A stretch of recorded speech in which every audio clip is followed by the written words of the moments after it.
ñu bëggoon a xam nag nga koy jàngatee. Bon personnellement nag bettuma dans l'exacte mesure où boo xoolee les rapports un peu conflictueux yi am diggante Ousmane Sonko et la justice sénégalaise. wax dëgg yàlla boo ko analyser avec lucidité. di nga xam ne bon y a pas de ça ne manque pas d'argument parce que fi nga xamante ne le parquet général dafa taxaw. wax ne lii ngeen di sàkku dëgg la. lii ñuy wax ci argument juridique lu leer la. mais malgré loolu noonu yëpp duñ leen ko nangul donc ça signifie que ni juridiquement Ousmane Sonko man gisuma dans les procédures qui l'accablent lenn loo xamante ne rek war nga mën a andi des fondements juridiques ne lii mënut a antu parce que li waraloon recours bi foog ñu delluwaat ci. mooy ne dañoo dem fële ci DGE direction générale des élections ñu bañal Ousmane Sonko jox ko fiche de parrainage. alors une jurisprudence yu claire ñu ngi fii nii Karim Wade. bu dee rek dañoo jàpp ne Ousmane Sonko est radié du fichier électoral. mais Karim Wade en 2019 il était déjà radié du fichier. et pourtant joxoon nañ ko fiche parrainage. Khalifa Sall moment bi muy jëlee fiche parrainage boobu fekk na y avait un jugement définitif contre lui. donc pourquoi Ousmane Sonko moom warul mën a bénéficier de ces traitements là et que kan mooy valider élection ak kan mooy valider candidature ci Sénégal. mais c'est le conseil constitutionnel.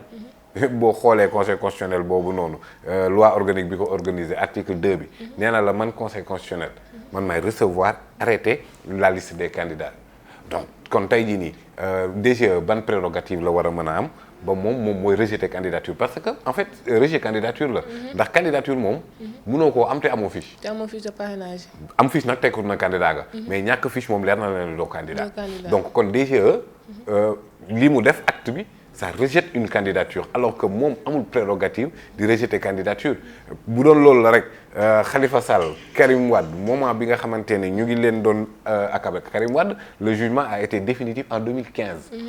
jeudi 20 août 2015 jugement Karim Wade ci la définitif 2015 mu ñëw ba 2019 ñu jox ko fiche parrainage donc man c'est pourquoi j'ai l'habitude de dire est-ce que l'application de la loi est devenue exceptionnelle quand il s'agit de Ousmane Sonko parce que amul benn fondement boo war a mën a teg ni lii juridiquement fii la ñu sukkandiku. ñoom ci seen bopp parce que le procureur dafa am supérieur hiérarchique muy le ministre de la justice mais procureur général bi léegi ngeen ko mu ne lii gars yi wax nii dëgg la. ah waaw léegi nag lii ngeen wax dëgg la après mais duñ ko jox Ousmane Sonko. est-ce que nekku ne it dafa am ay ordre yoo xam ne dafa war a appliquer. oui il est moom procureur est soumis à une hiérarchie. loolu moom lu wér la. ci ni muy plaider. moom may nañu ko liberté. mais nag ay la yéwén li muy décider li muy wax moom dañ koy jox ordre ça moom c'est aussi la vérité donc kon ce qu'elle voulait dire madame la procureure générale peut-être mooy xam naa ne li ngeen wax dëgg la mais mënuma ci dara xëy na loolu la bëgg a wax loolu la bëgg a junju sénégalais yi man nag personnellement noonu laa ko jàppee. parce que nekku ne moom mooy jël décision finale bi. waaw oui justement parce que nee naa la parquet moom hiérarchie la. le procureur de la République dépend du procureur général au niveau de la cour d'appel. ce procureur aussi supérieur am mooy procureur général au niveau de la cour suprême ñoom ñaar ñëpp seen supérieur mooy mon professeur Ismaïla Madior Fall. et lui son supérieur c'est le président Macky Sall. donc kon voilà. waaw na ko gars yi déggee noonu rek. d'après loolu tamit ñu gis Sonko ñu daal di koy radier ci liste électorale yi. léegi bu ñu sukkandikoo ci ministre de la justice Ismaïla Madior Fall moom argument wam ak argument yi Abdou Karim Fofana wax dafa wute parce que ministre de la justice dafa ne condamnation non comme radier bi ñu ko radier ci liste électorale yi dafa lié ak état contumace bi Sonko nekk. Abdou Karim Fofana moom daan ne ci affaire am ak Mame Mbaye Niang la en tant que juriste yow naka nga koy jàngatee. non ñaari déclaration yëpp c'est catastrophique alors Mame Mbaye Niang jugement boobu ce n'est pas encore définitif loolu mu ngi ci loxo yoon ba tey kenn atteegu ko Cour suprême alors qu'en matière pénale recours yëpp c'est suspensif recours bi suspensif mooy lan mooy boo dévolé recours dafay mel ni mosuñ laa àtte da ngay seetaat wecc loolu moom mooy le principe de la présomption d'innocence à chaque fois que nga def recours moom day mel ni àtte bañ la àtte woon neen na donc kon mbirum Mame Mbaye Niang moom muy Cour suprême ba léegi Cour suprême ko prononcé googul donc kon boobu mënul tere kenn ñu radier la ci fiche parce que mënul laa teree doon électeur mënu laa doon tere doon éligible d'autant plus que bi nga dugalee recours ca le jugement ba neen donc kon non ba léegi bokkul ak anéantissement mais daal dafa mel ni mosuñu la atte buñ la atte woon léegi dans la 20 ans 100 ans boo defee appel loolu neen na donc kon mbirum Mame Mbaye Niang boobu moom ku koy wax moom mooy xamoo droit waaw ku ko wax nga ne xamul droit maintenant mon professeur parce que moo ma jàngal Ismaïla Madior Fall bu ne état de contumace moom moo waral radiation fi mu ko teg mooy L29 du code électoral moom moo ne peut pas être inscrit sur les listes électorales celui qui est en état de contumace loolu daf ko L29 daf ko wax de manière claire alors ki nga xamante ne mënul inscrire sur les listes je pense personnellement que ni ça ne concerne pas Ousmane Sonko ne peut pas être inscrit sur les listes loolu da nga koy wax ku inscrire loogul waaw Ousmane Sonko ci déclaration bi ma seetaan dañ ko def ci benn télé ci la doon waxee loolu sax ni bu fekkente ne si dañ la jugé nga nekk en état de contumace dañ lay retiré bu fekkee da nga déjà da nga inscrit yow gis nga article bi mu wax L29 non gis da nga ko waroon a lire bi xam nga lu mu wax ne peuvent pas être inscrits sur les listes ki nekk état de contumace waaw léegi Ousmane Sonko day inscrire moom ah bon mais Ousmane Sonko est déjà inscrit sur les listes vous êtes sur la liste yaa ngi ci liste électorale bi yow waaw nekkoo ci mais ki nga xamante ne nekk na ci ba pare naka lañ lay waxee ne la yow mënoo inscrire pour ma dañ ko retiré loolu la voilà bu doon dañu bind ne doivent être radiés de la liste celui qui est en état de contumace j'aurais compris doivent être radiés maanaam dañ lay jëlee ci liste bi mais ki inscrire ba pare man jàpp naa ne mu waroo ko mën a wax ne peuvent pas être inscrits sur les listes mais bref passons sur ça et parlons de la situation de contumace voilà contumace bi parce que ñu bëri indi na polémique daal situation de contumace nit ki moom mooy contumax l'état de contumace ak la personne qu'on appelle contumax alors donc contumax moom mooy ki nga xamante ne dañ lay wër dans le cadre d'une procédure criminelle parce que mbirum Mame Mbaye Niang bu leen fàtte ne Ousmane Sonko demul woon et pourtant foofu on n'a pas parlé de contumace parce que loolu délit la on parle de jugement par défaut mais en matière criminelle boo ñëwul buñ la gisul on parle de contumace alors donc tey jii nii Ousmane Sonko gis nañ ko wala gisuñu ko merci ñoom ci seen bopp ñoo ko barricadé ñoo ko jëlee woon jàpp Koungheul da nga fàtte mais xam nga bañ koy jàpp Koungheul ba mu laajee leen lu xew dañ ne ko vous n'êtes pas en état d'arrestation parce que xam nañ ne suñu ko arrêté ben la situation de contumace tombe donc kon mënuñu koo jàpp foofu parce que bu ñu ko jàppee amatuñu lay pour ne kii contumace la alors ñu jàppee ko noonu yóbbu ko këram barricadé police gendarmerie barricadé cité Kër Gorgui ba tey ñu ngi koy wër ñu dem ba ci biir moom muy def ay live di def ay émission ba léegi ñoom ñu ngi koy wër de dem France 24 wax ak sénégalais yi caravane de la liberté lan mooy procédure ba léegi ñu ngi koy wër de. ñu ngi koy wër koo xam ne yoo xam ne carrément fi mu nekk kon kooku lu ko war a def contumace fi mu toll moom ñu ngi koy wër te moom mu ngi taxaw di wax di def ay émission ñoom ci seen bopp ñu barricadé ko xam fi mu nekk. kooku ce n'est pas kooku du contumace. alors donc ñu jékki-jékki lever barrières yi. le même ministre bi nga doon tudd léegi mu ne dañoo lever barrières yi parce que il a arrêté les appels à l'insurrection c'est lui qui le dit ah. moom mu ne Ousmane bañ ko laajee lu tax ñu dindi barrières yi dafa ne Ousmane Sonko arrêté na les appels à l'insurrection alors subitement ñu jékki-jékki pour une question de vol de téléphone Ousmane Sonko sàcc téléphone. ñu teg une série de chefs d'inculpation criminels. 8 chefs d'inculpation ci kawam. alors donc kon tey jii nii ñu jàpp ko pour leneen léegi article 307 code de procédure pénale nee na contumax moom bu ñu ko jàppee wala mu jébbal leen boppam nee na le jugement et la peine de condamnation est anéanti de plein droit bu ñu ko jàppee. kon contumax bi déjà c'est anéanti. loolu la article 307 wax nee na su ñu ko jàppee wala mu jébbal leen boppam. La peine et le jugement de contumace sont anéantis de plein droit. Le procès sera organisé suivant les formes ordinaires à moins que le contumax déclare dans un délai de 10 jours acquiescer sa condamnation maanaam bu ñu ko jàppee wala mu jébbal leen boppam dañuy defaraat procès bi sauf bu dee moom dafa ne d'accord na jugement bi donc léegi Ousmane Sonko nee na leen d'accordul jugement bi mais comme que d'accordul jugement bi te mu ngi ci seen loxo ben contumace amatul. donc kon Ismaïla Madior Fall fu mu sukkandiku mooy état de contumace musul am ci Ousmane Sonko. même bu doon am na sax bu nu ko jàppee état de contumace bi tëj na même buñ ne nangu ne jàppuñ ko pour loolu leneen lañ ko jàppee Ousmane Sonko jébbal na leen boppam. parce que moom nee na jàppee wuñ ko ci. waaw léegi comme que xam nga loolu c'est un peu bizarre. parce que article 307 bi moom waxul motifu jàpp bi dafa ne rek buñ ko jàppee. wala bu leen jébbalee boppam jeex na. loolu la article bi wax. donc kon bu ne jàppee wuñu ko nangam loolu moom moo ko ci yokk. mais li nekk ci article 307 code de procédure pénale mooy bu nu la jàppee wala boo jébbalee sa bopp. ñaar yooyu noonu yépp mu ngi ci donc anéantissement boobu noonu situation de contumace amatul pourquoi une radiation alors donc kon tey refus DGE bañ a jox Ousmane Sonko fiche de parrainage kenn mënu koo layal ci wàllum droit mais ci wàllum xel bu sell rek jarul ngay jàng droit jarul ngay jàng droit pour xam ne démb jox nañ Karim Wade tey da nga war a jox Sonko loolu daa jar jàng droit mais léegi ki DGE warul valider warul invalider candidature loolu du rôle am 2019 kan moo joxe woon fiche bu parrainage yi pas la DGE c'était le conseil constitutionnel joxe fiche de parrainage saa waay mën nañ laa fekk une entité quelconque ne ko distribuer loolu rek lañ la def loo distribuer fiche de parrainage maa ngi ko dégg mu ne est-ce que bu xale wu 16 ans ñëwoon ne fiche de parrainage laa bëgg est-ce que dañ ko koy jox waaw mais kooku bu demee conseil constitutionnel la ñuy invalider. mais bu fekkee nekkoo ci liste électorale est-ce que war nañ la jox fiche de parrainage. mais nee naa la jox nañ fiche parrainage Karim te nekkul ci fiche électorale bi wala loolu dañ koy fàtte.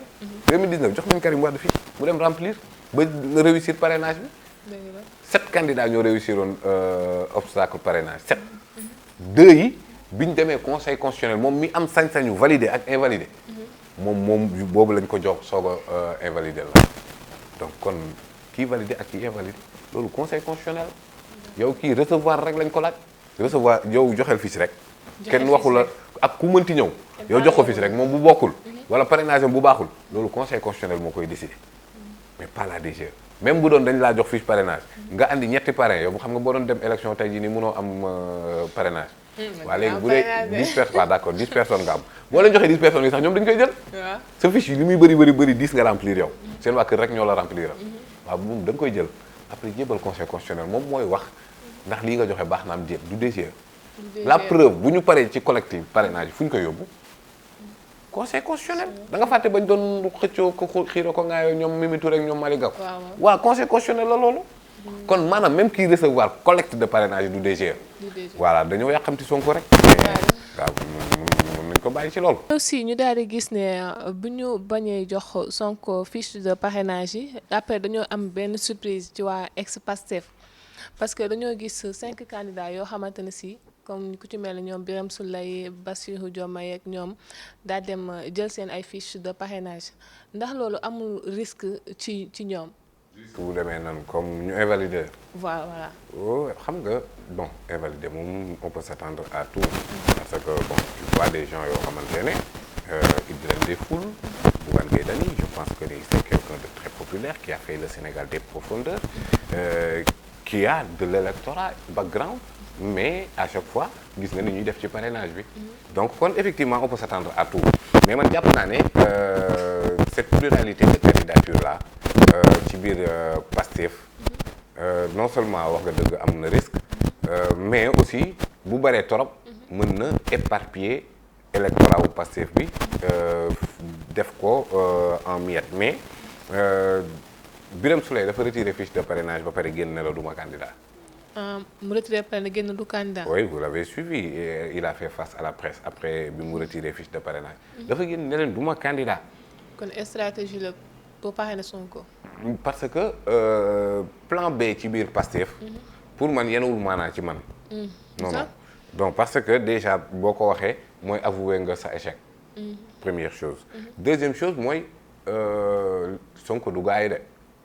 Sonko du ñoom duñu Sonko parce que cet électorat là qui fait l'objet d'une opération de charme pour tous les candidats mais en dehors de militantisme maanaam ki nga xamante ne il est convaincu par des idées par une idéologie ainsi de suite loolu am na ci Pastef mais au-delà de ce militantisme au-delà de ñi nga xamante ne ils ont été convaincus par des idées mais dafa am beneen lien affectif bu am entre ñiy soutenir Ousmane Sonko ak moom lien affectif donc lii effectivement mooy bëgg Sonko émotionnellement parlant mais loolu ça ne veut pas dire que ni boo andee plan B ñooñu dañ koy topp de non déjà il y a cette chose là mais il y a le fait que ni mais Ousmane Sonko il est juridiquement éligible donc kon yow naka ngay mën a dem à mi-chemin nga bëgg a abandonné nga ne plan B bi la te plan B boobu wóoru la ni te mënut a nekk ni li Ousmane Sonko am plan B bi dina ko am donc il ne s'agit pas de plan B du tout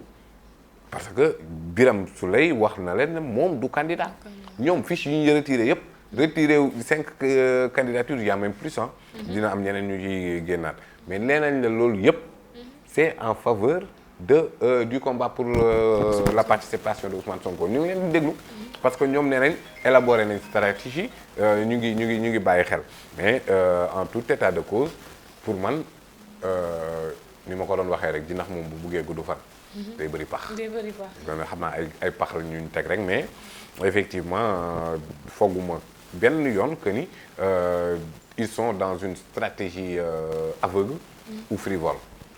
Pastef c'est une organisation politique vous dites ex-Pastef mais je ne le dis pas oui non je ne dis pas ex-Pastef parce que bu dee dañoo def communiqué rek ñu ne Pastef à travers ses instances les instances quoi mooy ay Moda mouvement doomu daara JPS Mojib mooy jigéenu Pastef yooyu ñooy instances yi à travers ces instances et ses dirigeants dañuy appeler à un mouvement insurrectionnel man loolu ci Benno Bokk Yaakaar laa ko gën a gis mais fi ñu sukkandiku ba tas ko est-ce que loolu joxoon na ko. fi ñu sukkandiku laa la wax ma ne. ci Benno laa ko gën a gis. oui à travers ces instances yow gisoo ci biir siège APR gars yi def fa seen i meeting. taxaw ne nañ taali kër Ousmane Sonko wala nangam gisoo loolu. tu n'as pas entendu des leaders de Benno Bokk Yaakaar taxaw ne la candidature bii. bu troisième ba bu bon ba. nee na bu jaree ñu jël jaasi ñu def ko. déggoo kenn jug ne la bu jaree ñu dox ci ay cadavres dinañ ko def. déggoo responsable jug ne la candidature bii bu jàllul le pays sera en feu et en sang. waaw loolu lan moo ko gën a nekk insurrection. da ngaa mës a gis Fadilou Keita ne la dinaa jël lamset pour imposer la candidature de Sonko. non. da ngaa mës a gis Ousmane Sonko jël xobu garab. jëmale ko ci benn institution. gis nga Moustapha Niasse jël xeer jëmale ko assemblée nationale. loolu lan moo ko gën a doon insurrection. insurrection yaa ngi noonu te pourtant waxuñu ci. waa léegi koo xamante ne yow Bassirou Diomaye Faye sedd beeg dal bi. donc mës a dégg muy wax di wax fi yu toll ni ay jaasi. ñooñu ñoo la ñu war a dissoudre mais d'ailleurs sax dissoudre dinañ seen bopp. waaw dissoudre nañ seen bopp ndax tas na. donc déjà présent yéen journalistes yi boo leen di wax ex-Pastef dee leen ci boole wala ex-Benno Bokk Yaakaar. Mame Boye Diao tëb na fenêtre. Aly Ngouille Ndiaye jaar na fële. Boun Abdallah Dionne jaar na fële. Amadou tas na kon tasar donc del wax ex-Benno Bokk Yaakaar. waaw comme fi nga daanalee ñoom tas nañ seen gouvernement. tas nañ seen bopp tamit. tas nañ seen bopp. léegi xam naa ne remaniement dina am. impérativement voilà est-ce que yéen a ngi xaar surprise wala ci poste ministre de la justice ak ministre de l'intérieur. waaw ñaar yooyu nag moom yu yitteel sénégalais yi lañ. parce que le ministre Antoine Diome le ministre Ismaïla Madior. mais pour man jàpp naa ne li gën a jur njàqare ci sénégalais yi ak li ñuy ñaxtu yëpp lu ci bëri ci ñoom la jóge mais parce que avant 2012 enfin avant qu'il soit ministre mës nga leen gis ñu taxaw ci mbedd bi di xeex pour la démocratie sénégalaise ñoom ñaar xam nga tey bu dee mbir yaa ngi koy wut sonn ci loolu boo ko jotee da nga koy sàmm day cher ci yow day am valeur ci yow donc boo bu dee nag da nga toog rek mu ne lay sa kaw peut-être mën nga bañ a xam valeur bi pour man ñooñu démocratie sénégalaise ni ñu bañee participer ci lutte démocratique yi ci réew mi peut-être xëy na dafa impacté ci fragilité bi ñu jàppee mbiru yooyu noonu mais bon comme ce qu'ils ont fait leur a réussi depuis le début peut-être que ni je pense qu'ils seront maintenus à leur poste wala boog maintenus en tant que ministre pour man mais maintenant ce sera un gouvernement politique version Amadou Ba. solo yow lan moo war a tax moo war a pousser président ba mu tas kii bi. gouvernement bi non il fonce vers un gouvernement politique. Politiquement am na yoo xamante ne ñoom xam nañ ne bon y a Aly Ngouille Ndiaye. ministre de l'agriculture élevage sport premier ministre candidat loolu xajul ci bopp benn nit. te tamit foog ñu jéem a régénérer surtout par rapport à la jeunesse. fi mu toll nii jeunes yu bëri dañ leen wan ginnaaw. et pourtant bon dina am ci biir des profils yoo xamante ne ministrables je pense à Samba Ndong le coordonnateur de la COJECAR nga xamante ne bu Pastef xëyee mu gont lu xam yàq ko ba pare bon sur le plan intellectuel il a du parcours sur le plan politique c'est quelqu'un un militant convaincu fidèle loyal au président donc genre régénération yooyu noonu lañ bëgg a def maintenant politiquement aussi ñoo xamante ne dañoo am base ñoo taxaw mais parce que Amadou Ba le candidat il n'a jamais gagné de bureau de vote leur candidat bon te nag jàpp naa ne dàq ministre yëpp tas gouvernement bi ba pare maintenir Amadou Ba mooy jiite réew mi jamono ji c'est Amadou Ba le président Macky Sall c'est le résident de la République Amadou Ba c'est le président de la République fi mu toll nii yàkkal nañ ko réew mi ci benn journal mu ngi naan suñ ma falee kii Macky moom mooy diriger waaw gis nga waaw kon kay te troisième candidature par procuration voilà mu noonu gis nga moo tax candidat yi jógee ci Benno ma am ci réserve ci ñu bari pas ñëpp nag mais ñu bari Mohamed Boun Abdallah Dionne nee na la moom double bouton la bu Macky Sall waxee léegi balaa moo pare moom mu exécuté moom Macky rek lay topp waaw léegi kooku bu yeewoo tey ne dafa défier Macky Sall man sama xel tey na ci pour man plan B am la Macky amul benn candidat Abdoulaye Daouda Diallo moom il s'est rangé finalement nee na léegi duggaat na dans les rangs mais jàpp naa ne plan B wu Macky Sall la moom xam nga bon du ma ñëpp mënu ma ne ñëpp parce que si je vois le profil de Birima Mangara inspecteur des impôts nekk IGE nit koo xamante ne kenn mësu ko dégg ci ay débat de borne fontaine kenn mësu koo dégg ci xaste et il est respecté de partout du pouvoir comme de l'opposition da ngay gis sax Ousmane Sonko ci Assemblée nationale ku jëloon cër Birima Mangara la donc kooku par rapport à son background xam naa ne il va faire mal à Touba parce que foofu bëri na fa am na fa base lool te il est issu des flancs technocrates musul bokk APR nekkoon na ministre président Macky Sall effectivement donc sa candidature je le prends au sérieux par rapport ak profilam par rapport ak respectabilité bi nga xamante ne mi ngi koy wane mi ngi koy incarner effectivement donc je prends ça au sérieux je prends que c'est une candidature qui peut faire mal ci yenn bastion électoral yi nga xamante ne notamment à Touba mais un peu partout au Sénégal mais bu ko weesoo je pense que Mohamed Boun Abdallah Dionne il amuse la galerie Aly Ngouille Ndiaye quand même dégg nga ko démb bon il dénonce une justice instrumentalisée mais attends Ali démb nga bokkoon ci bagage yi di je rêve quoi démb la si génn waaw tey mu bëgg a dénoncer déet mais yow kay bu doon ba nga fay ne yaa ngi doon kii waaw voilà là j'aurais compris mais bon maintenant même Boun Dionne je l'ai vu dénoncer des choses di wax ci waxu emploi des jeunes booy mbëkk ak nangam je rêve ou pas bon maintenant la candidature de Aly Ngouille Ndiaye par contre c'est compréhensible musul défendre troisième candidature il a toujours été honnête dans ce siège là te gars yi dañuy fàtte ne en 2012 Ali était candidat moom candidat la woon oui 2012 waaw bi Macky Sall mu xam ne toutes les conditions ne sont pas réunies ci la soutenir président Macky Sall et de 2019 jusqu'à présent il n'a jamais été d'accord ci troisième candidature te foog naa ne wane na ko avec détermination et engagement donc kon je pense que ni il est logique ci kii yoom maintenant bon am na ci ñeneen ñoo xamante ne vraiment tu vas dire sous cap quoi am na candidature yoo xamante ne moom moo ko wax de man waxuma ko moo ne daa am ñoo xamante ne moo leen di déposer caution moom moo ko wax c'est lui qui l'a dit président de la oui donc il y a combien de candidatures actuellement ci DGE plus de peut-être que yow mi sax retiré nga fiche on sait jamais lépp mën na nekk de bu Anta Babacar retiré kay nga retiré am na ñoo xamante ne bon voilà doo comprendre quoi soit les grilles du palais ressemblent à un rideau Maïga ku tomb ñëw foog ne war ngaa mën a jiite réew mi bon peut-être aussi que ni li ñu gis de 2012 à bon de 1960 jusqu'à présent aussi c'est pas compliqué hein.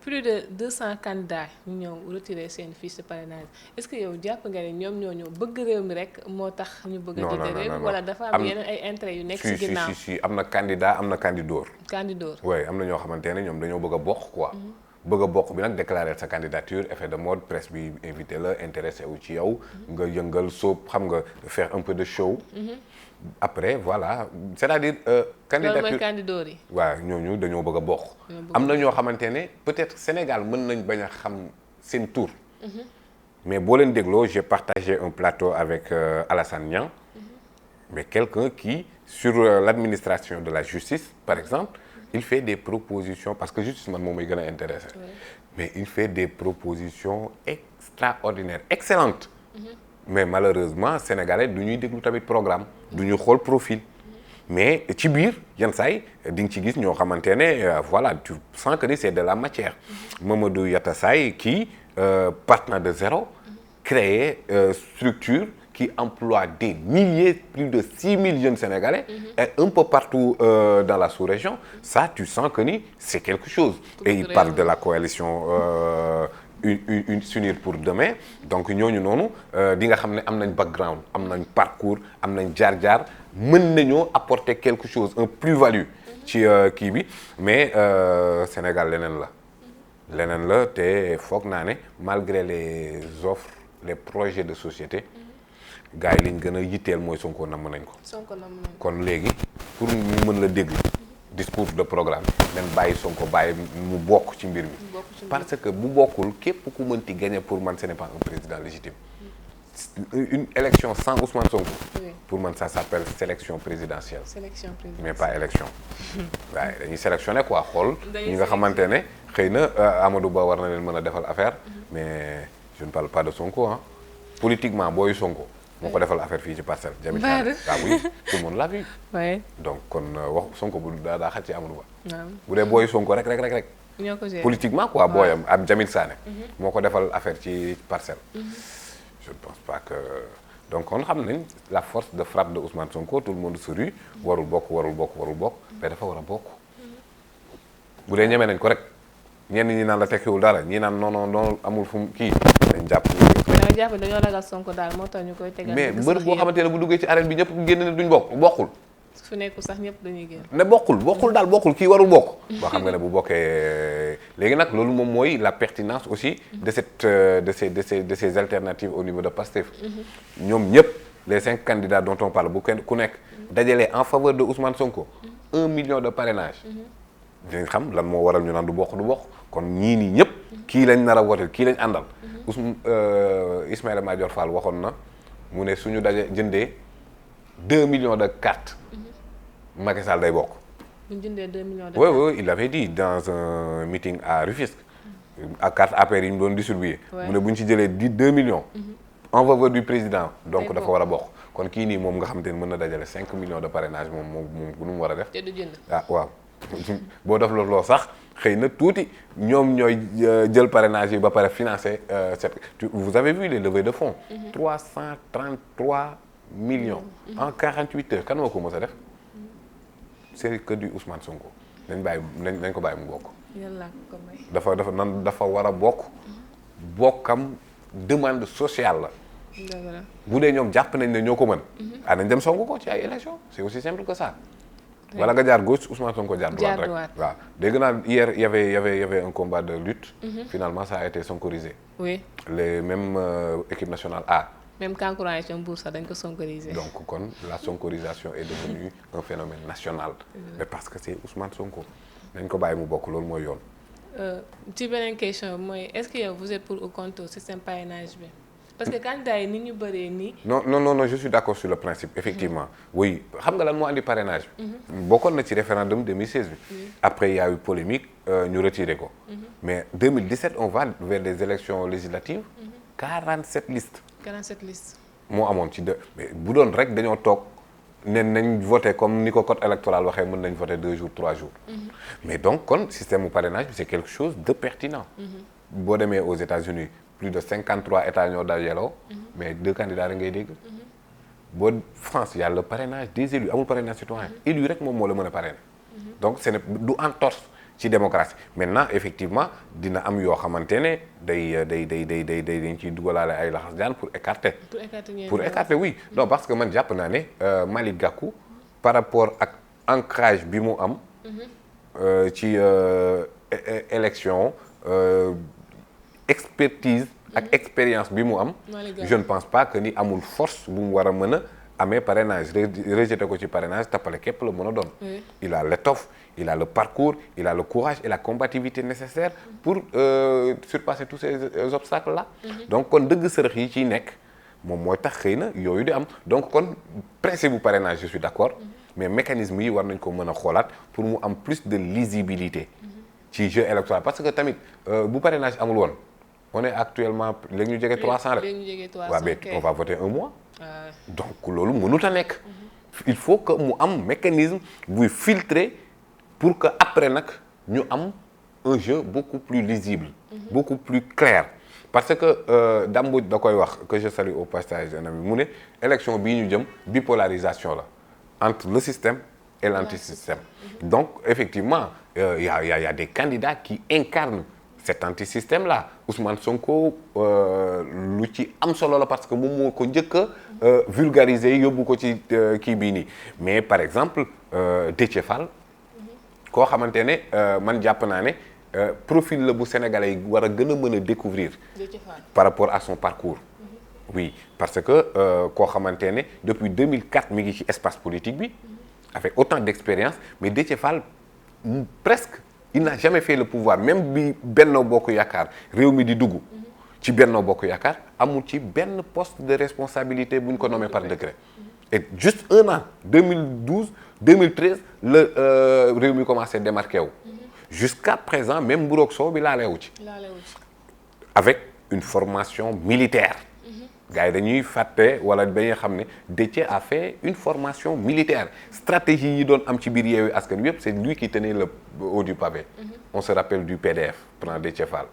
Donc c'est quelqu'un qui connaît des stratégies politiques polytechnicien koo xamante ne voilà am na benn naataangoom bu ma wax ne da doon dem pour am yu muy doxal jabaram auprès ci ambassade pour ay affaire visa ak yooyu mais Déthié Fall était député jabaram musul am passeport diplomatique doomam musul am passeport de service alors que seen droit la donc kon quelqu'un parce que tu lui demandes mu ne la mais ban impact la am ci doxalinu député donc c'est quelqu'un de très rationnel avec les finances publiques même les carburants yi doon am ci assemblée ak yooyu donc ku ñu war a bàyyi xel la mais pour nga mën koo bàyyi xel foog ñu taxaw ci parrainage boo xamante ne dina mën a nag rendre lisible jeu bi mais 300 candidats. Anta Babacar jaar fële. Elle a retiré des fiches. Ah voilà finalement est-ce que moo tax man. jigéen ñi daal fës nañ ci bile yoon moom. waaw xam nga te tamit yenn saa yi ñoom it dañuy saboté waale. déet jigéen ñi lan saa yi duñ tëgg rax ci përëm. non jigéen ñi seetaanal Anta Babacar ak Kankourang ba Ndella Madior voilà tu vois. daa jot nag réew mi jigéen ñi jiite ko nag. Mais elles sont je sais que Mimi Touré c'est une candidature sérieuse quand même. Ouais. Mais elle a de l'étoffe elle a background.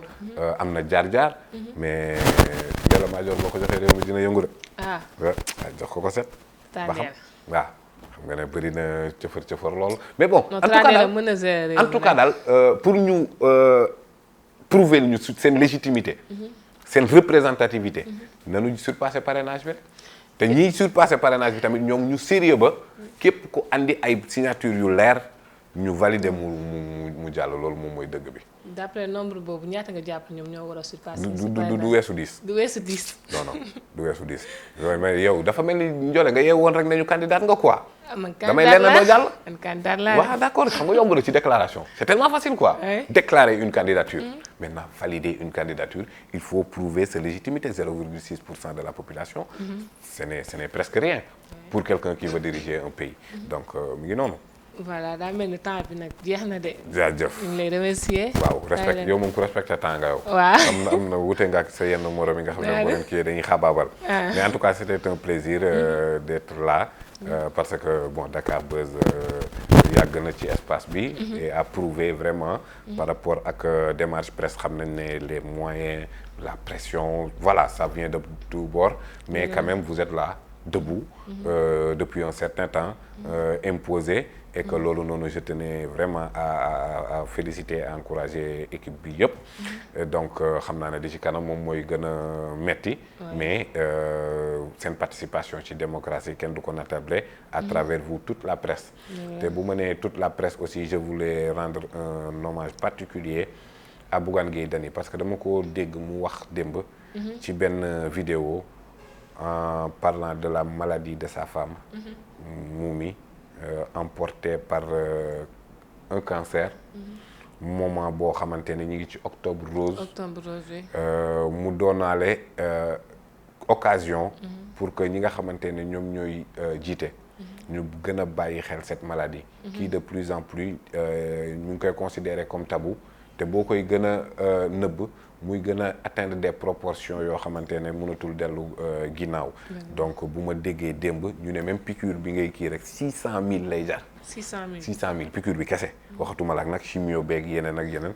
loolu bu dalee pauvre mara day taali. donc te loolu noonu yëpp foog naa ne war nañoo def des mécanismes yoo xamante ne pasar pasare gi ci réew mi. ñu delluwaat association yi xeex ci octobre rose et tout. ñu gën leen a dooleel. te état bi gën ci def loxoom par rapport à des subventions. par rapport ak taxawaay. foog naa ne loolu c'est une des priorités ci réew mi on va vers des élections. L'aspect sanitaire surtout dans les coins les plus reculés ñu gën ko bàyyi xel bu baax a baax di jaale aussi Bougane Gueye Dany et toute la famille l'équipe des médias.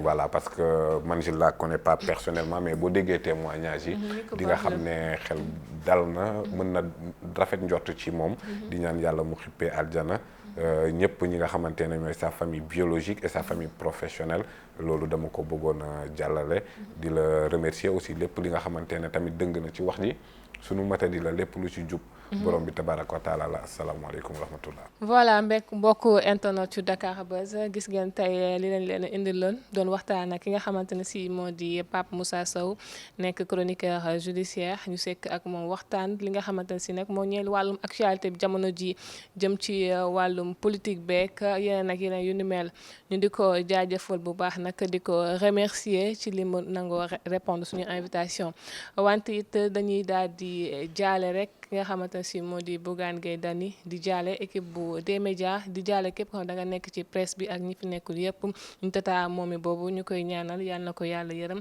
te xaare ko àjjana wante nag du ma tëj te remercier wu ma Zeyna Sob mi nga xam ne nag moom a génnee si tenue bi yanj bi voilà numéro am nekk 77 252 78 22 mu nekk foofu ci wetu Auchan bu Kër Massar ñu ngi koy remercier bu baax a baax di remercier tamit sama mbokk internet yu Dakar Buzz di remercier sama cameraman Djibi di leen jox dig daje beneen yoon incha allah ak seen beneen numéro entretien avec ñu war ko sekk ak beneen daanaan jërë ngeen jëf merci.